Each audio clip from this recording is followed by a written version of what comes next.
income tax relief, or is Right. that tied in with the property tax?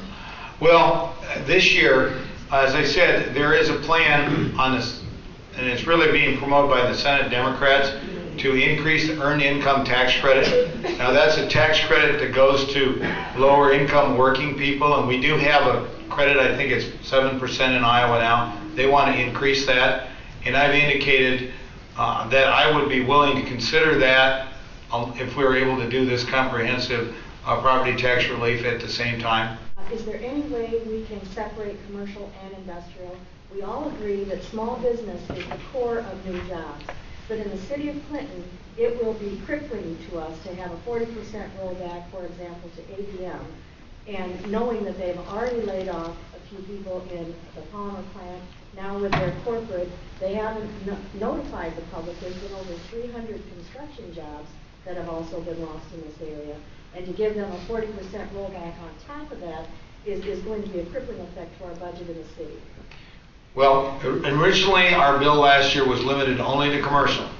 But here's what we found out in talking with the Association of Business and Industry. A lot of times in the same operation you have both commercial and industrial, and it's very hard to separate the two. For instance, they have a distribution center. That's commercial. Then you have the manufacturing facility, that's industrial. And so what we found is, in the reimbursement, so like we said, if the reduction is significant, like what you said here, you would get a larger share of the reimbursement than somewhere else that had more growth in terms of the commercial. So we think that with our reimbursement system, we have protected that. Remember, it is 40%, but it's over 8 years. It's only 5% a year. So, and then we do have the state reimbursement to replace that. And we're very hopeful that in the long term, not only ADM but others will invest more in Iowa and create jobs. And they have in the past, but they're going through some reorganization changes. I know they're closing an operation in Des Moines and moving some of those to Cedar Rapids. I recently visited their plant in Cedar Rapids, and I know, Clinton and Cedar Rapids are two of their bigger operations, and we are hopeful that they will consider putting a lysine plant here in Clinton. We've had some discussion with them about that. I don't know, at this point where that is in their decision-making process, but obviously we want to do what we can to be as competitive as possible. We'd rather see them expand here than, say, at Decatur or somewhere else. Illinois, if you followed what's going on there, they've raised taxes, and that's causing a lot of businesses to think about leaving. I think that's an advantage for Clinton because you're as close to Illinois as anybody is. So it's pretty close. It's pretty easy to move from Illinois to Clinton as opposed to somebody further west. So I think as we look at economic development and where there are opportunities with the financial mess that they have across the river, it is an opportunity for us in Iowa, and we certainly are trying to identify target businesses there that could move to Iowa. I understand you were in Chicago trying to drum up some business. I was. Recently. Some of us were there this past week. And one of the things we like to say is we have a very productive labor force. You're right. That doesn't always make a lot of sense to foreigners because they don't look at some of the same things we do. And so I think the state could probably partner with the municipalities well if we could come up with some good measurements that make sense to foreigners. Well, that's a good point, and we do try to make that point that we have a very high level of productivity in Iowa. In our workforce, we have low absenteeism, and those are assets. And you're right, I was in Chicago. I'm planning to go back there. There's a company called the one in Dubuque, Meta. They supply doctors' offices and hospitals, and they're headquartered in the Chicago area. But they have grown quite a bit in Dubuque, and they're one of the big ones I called on. I called on some other companies. One company, this was kind of a scary thing when I was in Chicago. One of the companies I called on, and they make equipment that's used by banks and casinos and stuff like that. What it detects, it's used in terms of sorting money and detecting counterfeits and things like that.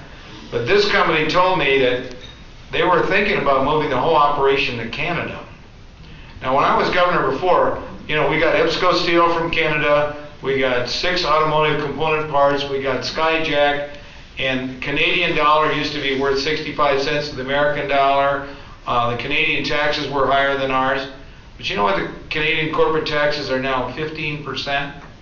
They just went down from 18% to 15%. The Canadian dollar is now on par with us. Their financial system is healthier than ours. And so we got to compete with these international companies and where they're going to locate. And we also had some interesting discussions with the Chinese. And the Chinese are buying a lot of soybeans and corn and pork from Iowa, but they also have a lot of American money that we would like them to reinvest here in manufacturing and food processing in Iowa. So we have some discussions that we're hopeful we can get some of those investments in Iowa too. And one of the ones we did get on our trade mission was CJ from South Korea. Cargill is going to build a plant in Fort Dodge, or purchase the old Tate and Lyle plant, which was never completed. It'll be an ethanol plant, but then CJ is going to have a lysine plant right next door. And I know there's 2 or 3 other prospects they're working on. They have a whole bioscience complex there. Similar to Eddyville, $320 million investment. Actually, the Chinese have our IOUs. They don't. Well, I know. They have their money. Well, yeah. And they're trying to cash those in as quick as they can, I think. That's another story. I have a question about some of the companies in the state that receive refund checks from the research activities. Yeah. There are over 180 companies that receive these refund checks, and 130 of those companies don't pay any taxes. And I'm just wondering, how fair is it to the citizens of the state that these companies, these large companies, such as Deere Construction, DuPont, Monsanto, Skyworks, Rockwell Collins, Vermeer, those are the top 7 that receive checks of over $500,000. How fair is it to the citizens of the state that they're also able to possibly get additional tax credit? This is the Research and Development Tax Credit. And it is targeted for research jobs, and these are very high-paying jobs. And you mentioned some of the companies that have benefited from it. You may know that John Deere is investing $700 million to upgrade their plant in Waterloo, making tractors. I know they're also making a very huge investment also in Ankeny. I know also they've hired a lot of people recently, not necessarily as the jobs have kind of turned over as people retired, so the state made a decision some time ago to provide a very lucrative research and development tax credit to try to attract these really good jobs, a lot of engineering and high-paying jobs, and the companies like DuPont or Pioneer, John Deere, Vermeer but they are also some of the best companies we have in Iowa, some of the best paying jobs. And so the legislature has chosen to provide this tax credit so that we could be attractive for really good manufacturing, and in this case, research related to manufacturing jobs in the state of Iowa.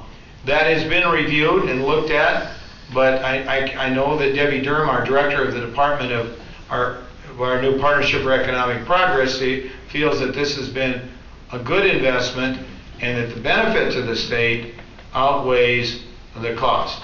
You obviously have those employees and also paying significant taxes. It is a benefit, obviously, to those companies, but Rockwell Collins is a great example of a company that's... 5,400 engineers. Yeah, 5,400 engineers. Those are very good jobs, and we'd love to have more engineering jobs in the state of Iowa. Last night, we were in Quad Cities with the 50th anniversary of the engineering and science group there.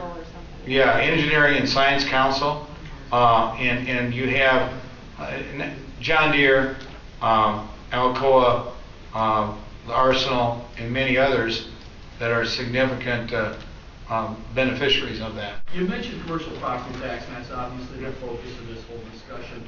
But I'm curious as to the overall cost of doing business in Iowa compared to other states. Right. And the other question, and I'll follow up on Representative Wolf's question about guarantees as to the future. And I gathered from your response that the legislature and the future governors will determine how this plays out, and there's no way to guarantee it to communities going forward. What I have done is put together a 5-year budget and said, as long as I'm governor, we're going to do it. Now, I cannot tie future governors or future legislatures, but I feel that we need to make a long-term permanent commitment. And I believe that we need to keep our promises on these things. With regard to cost of doing business in Iowa generally versus other states, we're working really hard. And the things that business look at is the regulatory burden and the tax burden. And also another thing that has to do with it is the cost of utilities. So we need to have a low-cost, reliable electrical and other utilities. That's critically important. Iowa's pretty good in that, and we want to keep it that way. In terms of regulatory burden, I signed an executive order requiring a jobs impact statement and all new regulations. And the governor's office is scrutinizing all regulations, and we're trying to make sure that, and by the way, I think we've really speeded up the process of approving new projects. Like one of the new ones is Valent Biosciences. They're making an over $100 million investment in Osage, Iowa, in biosciences, and I got a letter from them thanking me that the permitting process took 3 or 4 months less than they expected. Those are the kind of things that can help us bring those kind of jobs to the state of Iowa. So you got to look at tax and regulatory burden and the cost of utilities. And you look at all of those things, we're pretty competitive. The thing that we're really out of whack on is the commercial property tax, because when you look at that and they compare with other states, they say, oh, we're way higher. And in some cases, twice as high as other states, but reducing it to 60% over this 8 years will finally get us into a competitive situation.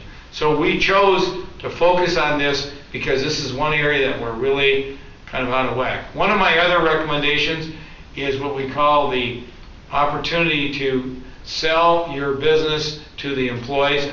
It's ESOP, called the Employee Stock Option Plan, and we've had several companies that have done that.